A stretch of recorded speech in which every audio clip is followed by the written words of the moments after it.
They sort How of employ expensive young is people. it? I mean, tell us the money we're talking here to rear a horse and the They say cost. polo is hazardous to your wealth, so it's It's like owning a wine farm in South Africa. Exactly. essentially. Well, how many horses do you need to play, for example? Well, you know, it's changed as well. You know, normally you'd need 6 horses for a game because it's 6 chuckers, but sort of, you know, Polo, SAPA have trying to make it more accessible to people that have obviously got less horses. They're shortening the chuckers, trying to get more people involved in polo that have got less horses, bringing people across hopefully from other disciplines. So it's so you didn't give us a number there, though. No. Well, give us an idea. No polo player ever wants to do the number. Yeah, I mean, if you the problem is if you actually count how much a polo costs you, you'll end up giving up. So it's best not to.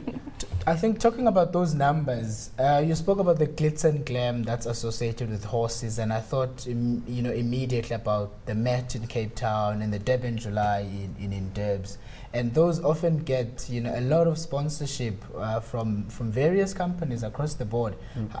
From your perspective, how's the support from a sponsorship perspective? The sponsorship has been growing, because polo is such a small community, as Brad said, there are only about 500 players in South Africa. Sponsors look at it and often don't feel that there's enough return by getting behind polo.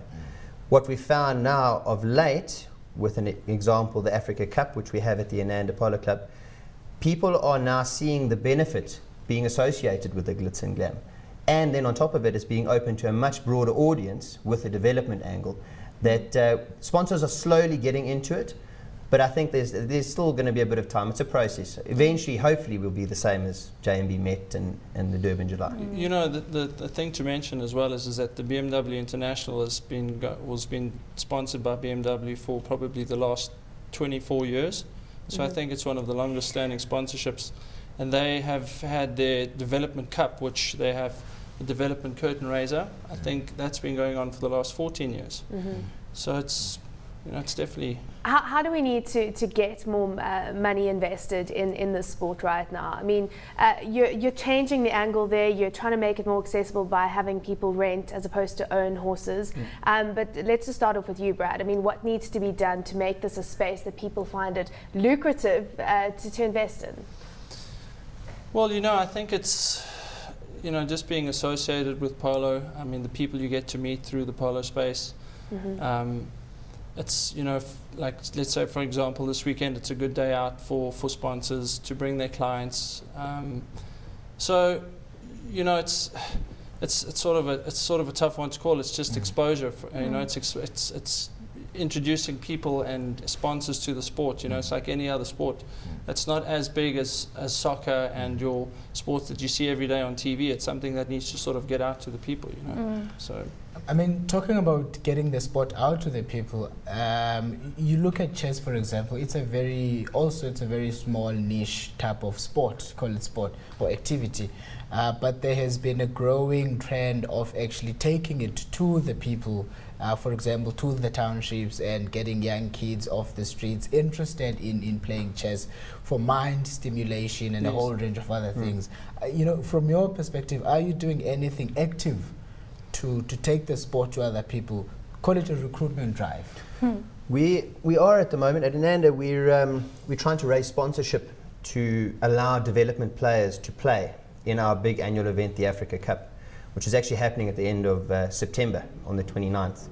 And what we've done is we've approached sponsors, prospective sponsors, with proposals saying, look, if you give us this financial backing, we can then take it to a much broader audience. We can take someone from a previously disadvantaged situation, which Spoo came from, and we can put some money behind them and get them involved with events where they will be seen and hopefully, caught up in other big teams or, gain more sponsorship.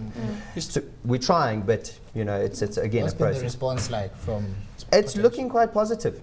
We'll know in another month or two, hopefully. Just in terms of the exposure as well, SAPA, what they do is they have an initiative with a place in the Free State called Polo Africa that they invest a lot of money into, where they actually get kids out in the rural area to put them through school, teach them polo, all that sort of thing, and that to tie in with the Africa Cup, it's to it's what it is, the Africa Cup. People see polo as a predominantly white sport. And now you've got people coming from Nigeria, you've got teams from Ghana, you've got the Polo Africa team that's from South Africa. So it's exposing the game to show sort of, this isn't a predominantly white sport. It's actually quite big in Africa. Yeah, How so big let's is it really get into exploding that. in Africa? Yeah, I mean, I where mean, are the polo- hotspots? Nigeria, Yeah, Uganda. polo in Africa is very big. We don't realize how big it is. Nigeria, there's, I think, 12 clubs in Nigeria. It's very big. How many clubs do we have here? Probably, I think, 40. Not all of them are active. Back to, the SARP's drive to invest into a lot of the clubs. They have sort of identified polo centres close to the areas where people would be playing, and that's where they've spent the most money to draw the people in, so that you can attract players and sponsors. So is the growth in Africa, is that benefiting the local scene? Are you guys seeing some spin-offs? I think so. A lot of the South African players sort of travel to Africa. Out of that comes horse sales. You meet a lot of people. They come here, you go there. So it's definitely. And you definitely yourself have played in Africa. I have. What was your experience? It's been rather interesting to some of the places. It's nice to go and visit different places, play different horses, see how they do it there. It's definitely very interesting. So if Africa is a growing market and a growing region, really, where we're seeing, in Nigeria, for example, 12 clubs there, is this going to mean that, polo, we have more sports teams to play against here in South Africa, and this is going to be more of an area of interest for sponsors going forward? Craig? Yeah, I definitely think so. There are new clubs, springing up every year all over Africa. With that comes more players. A lot of these guys are also businessmen traveling cross borders, so it's not just Africa up, it's coming back to South Africa. So I think there will definitely be a growth in the sport. And with that, huge potential for sponsors to get involved, crossing borders. What do you think is driving the growth in these countries? Is it just the allure associated with polo or just the increasing wealth of these countries is spinning off into the game? Yeah, I think so. I mean, in a place like Nigeria, a lot of those guys, it's quite a wealthy country in terms of the minerals and everything, and a lot of those guys are involved in it. So these are the sort of guys building the clubs. Although there's a huge amateur part to it, there's also the big sponsors in their own right, building their own clubs, driving polo just out of passion. And have we seen any professional players come out of Africa? Well, there are some professional players in Nigeria. There are some in Kenya. Where else have I played? In Tanzania, there's some professional players. There's quite a few. A lot of the guys, our professional players, are actually playing abroad full time. Sure. Looking at the actual sport, there's sticks flying around and hitting stuff off the ground. And it looks quite dangerous to me. Is it dangerous? Is it a dangerous sport? It's definitely. Well, they say it's the fastest ball sport in the world. I mean, ice hockey is second, but it's not really a ball sport. A stick weighs, what does a stick weigh? A couple of grams, but it hurts. When it hits you in the polo ball, also hurts. So, and of course you've got 300 kilograms, 400 kilograms, 8 horses on the field going 40 kilometers an hour. So when a collision happens, it is dangerous, but that's the name of the game. Is that the thrill? That's the thrill. Thank you for joining us today. Appreciate your time, and let's hope Sunday is a great success for South Africa's polo industry. Brad McGibbon, former Springbok and South African Polo Association Exco member, and Craig James, Ananda Polo Club manager and instructor. It's time for a quick ad break. We'll be back with some top management and entrepreneurial tips straight after this.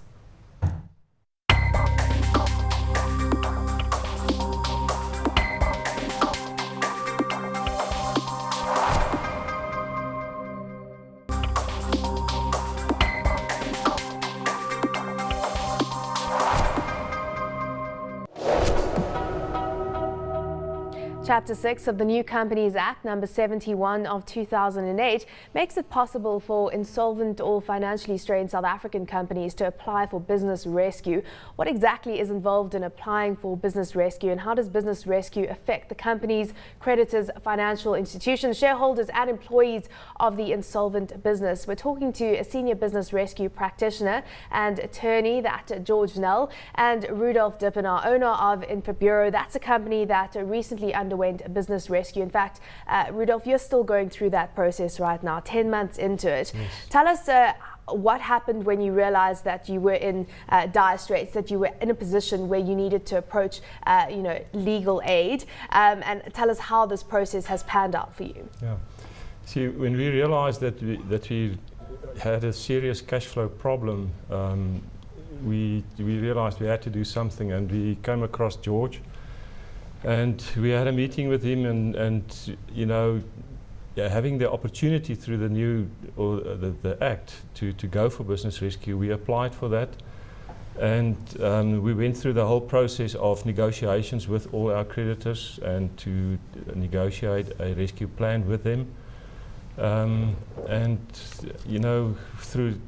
with the assistance of George, we managed to negotiate a fairly good deal for us.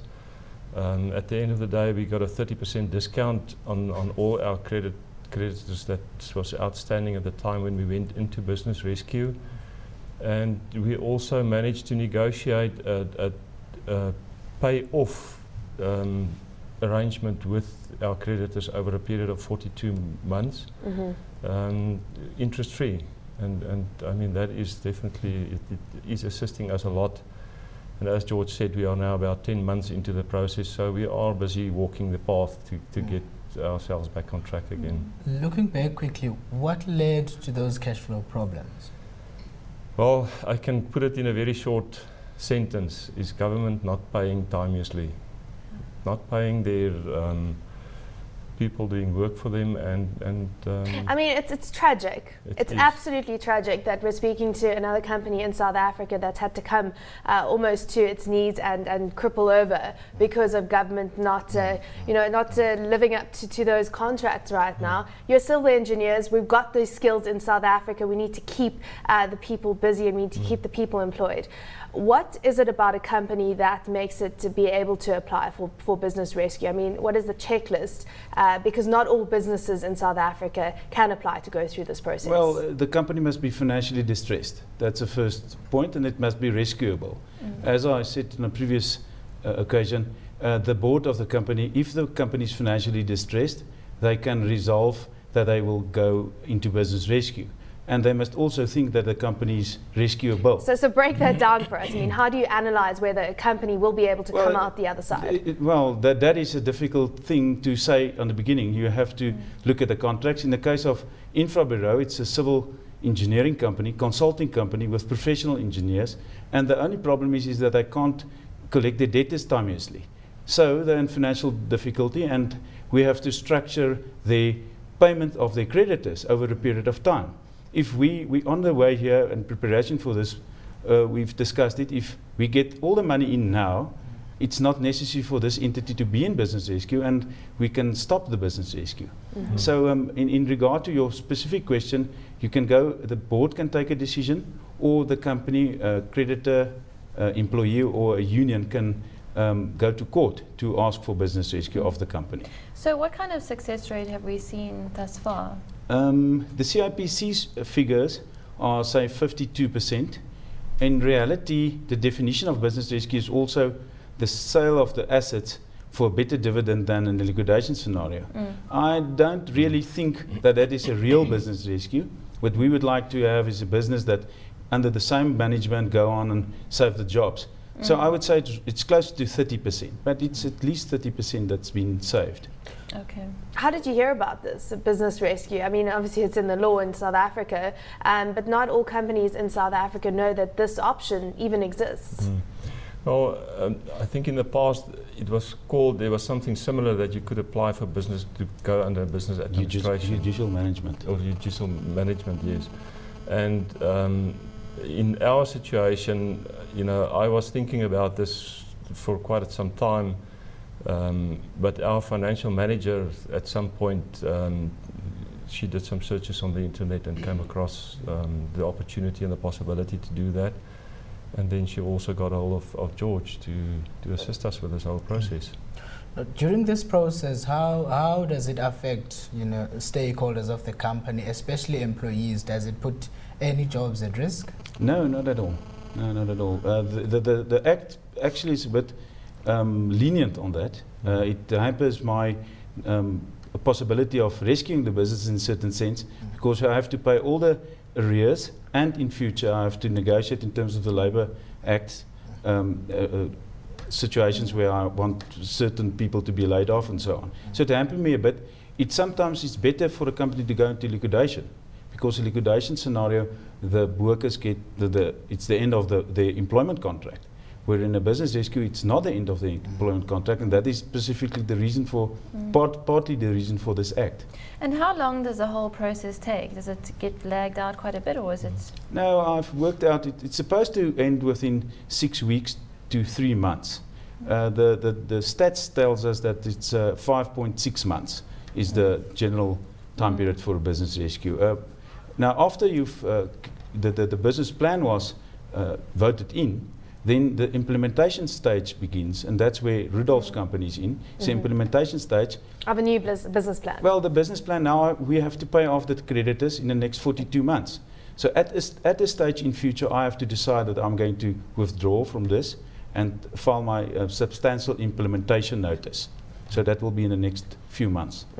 So legally right now, I mean, what is your kind of, status when it comes to the company relative to the board members and the shareholders? Well, I'm in full management control of the company, and Rudolph works for me at this stage, but that's not the truth.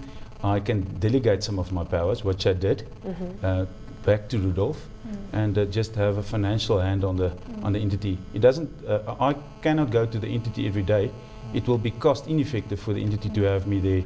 It's costly for the entity. So in terms of this process, who foots the bill? I mean, how are costs managed in the system? How expensive is it, and how are the bills like yours paid? Yeah, the entity must pay me at a certain rate. Entity that's got public interest score of less than 100, it's 1,250 Rand an hour, VAT inclusive, plus 100 interest score, 1,500 Rand, and a big company 500 plus, 2,000 Rand an hour. So it's not a very, very high professional fee, but it counts, it adds George, up. In the case of where a South African company going under business rescue, when they have subsidiaries elsewhere where they don't fall under the same processes, how does that work? Do you have jurisdiction in those other countries? Well, if the company is registered in South Africa, it's got branches in another country, then you'll have jurisdiction. If the entity is registered, the company is registered in another company, you won't have jurisdiction. Okay. If there were cash flow problems, sorry, I just need to understand this point. If there were cash flow problems, which meant that you were unable to pay your creditors, how have you now been able to? Where have you been getting the money? Well, first of all, you try to put a lot of pressure on your clients to pay your accounts, and it's a strenuous process. I'm telling you, But in some cases you're successful, other cases you just need to keep on pressurizing them. And is the law on your side when it comes to once you go into business rescue, being able to then go to the debtors and essentially try and get money out of them? Well, not specifically, but there's a moratorium on paying your creditors. So that moratorium assists you a lot. On the cash flow aspect. On the cash flow aspect, you get a compromise of 30% in Infrabureau's case, and you structure it over 42 months without paying interest. If a company can't survive that, it's then the company is really in big problems. So when we're talking about negotiating haircuts essentially with creditors right now, how did you convince creditors that they should take the 30% haircut and they should remain with the company through this process as opposed to going the other option, liquidation? Yeah. Well, I think in this case, George was the person who did most of the negotiations with the creditors. And I think maybe he can... If I may, you have to compare the liquidation scenario with the business rescue plan. And the liquidation scenario is always a very, very bad picture. In the case of Infobiro, if I liquidated the entity immediately, the creditors were supposed to get 7 cents in the rand. So we offered them 70 cents in the rand over the next 42 months. So it was just a nice option for them to take the 70 cents in the rand. It was not me that was, it was the facts that was good for the company. Now, having gone through the process of business rescue, how does that now impact on your ability to get new business and make and do business with other businessmen going forward, knowing that you've had an experience where you had cash flow problems, therefore you had to go through business rescue? Well, it makes it difficult, but you know, we just go through the normal channels that in ways and means we normally get business by submitting proposals to clients and so on, and that's the only what. Are you turning your back on government essentially as your core client base? No. Can you afford to do that? No, we can't really afford to do that. I still maintain that government is one of the best clients to have. I think there's just a lot of administrative issues that they need to sort out within the different departments and municipalities to make sure that these payments are going through within the 30 days as the How long was it taking you to get payments? I mean, if the 30 days stipulated, how long did you, if you did get your money, eventually get your money? I think you're going to be shocked. In some cases, we're still waiting now for more than a year, and 9 months, 12 months, and longer to get paid substantial amounts of money. Okay. You must understand that the Infobiro is an empowerment company. It is Rudolf is sitting here today as the MD, but Infobiro is an empowerment company. That's how they get the state contracts and local government contracts, and they do good business with the state. That's only the biggest client, or the only client. George, at what stage do you then say now Infobiro is ready to fly on its own? And going forward from that point, do you go back and check up on their progress and how they're doing? Maybe get reports in terms of are you managing your cash flow? Are your creditors paying? Do you have a role, or is there a role that you actually play when they've reached a point whereby they can actually stand on their own? Well, at this stage with this specific entity, we're just still managing to try to pay the basic creditor list. Each and every month it's the difficulty, even though we've got a small payment to make, it's a difficulty. If I see that we're starting to make the payments more easily, regularly, then I will withdraw, and then I'm finished with the company, and then I'll hand it back to Rudolf and his board. Do you get a lot of cases where people apply or come to you for business rescue help, but they're actually not eligible for it and you just don't want to take it on? You get a lot of them. If you look at the definition and you say that you can sell the assets and get a better dividend than in the liquidation scenario, then you can take it on. But that's not a real business rescue as we would like to see the meaning of the word business rescue. Yeah, I mean, you're an attorney who's chosen to specialize specifically in this aspect. I mean, this is your lifeblood right now. What can government do, or what needs to change when it comes to legislation to make your life easier, or to make this kind of legal act within this kind of new change within the Companies Act more successful here in South Africa? Post-commencement finance, if we are appointed, it's a good act, still very, very, very in the new phases and difficult to implement in certain sections, and the court is involved and so on. Only 2.5 years, 2 years and 3 months. But post-commencement finance, if we can have some kind of slush fund to have the government or any commercial bank to give us some money just after business rescue started, to get just a kickstart again. And post-commencement finance is specifically secured in terms of this act. It is statutory preferent. So if you borrow me money after my company went into business rescue, you'll get your money first. So that is a slush fund of post-commencement finance, or some kind of fund. That is what I would like to require. Well, we're going to have to leave it at that. Thank you so much, and we wish you the best of luck. We hope that this is going to be a success story when it comes to business rescue. Thanks, of course, to Senior Business Rescue Practitioner and Attorney George Null and Rudolf Dippenaar, owner of Infobiro. That's it for this week's edition of Finweek Money Matters. A special thanks to my co-host, Tandi Sizwe Makhluchana and Jessica Hubbard. We'll see you all again, same time next week. Thank you.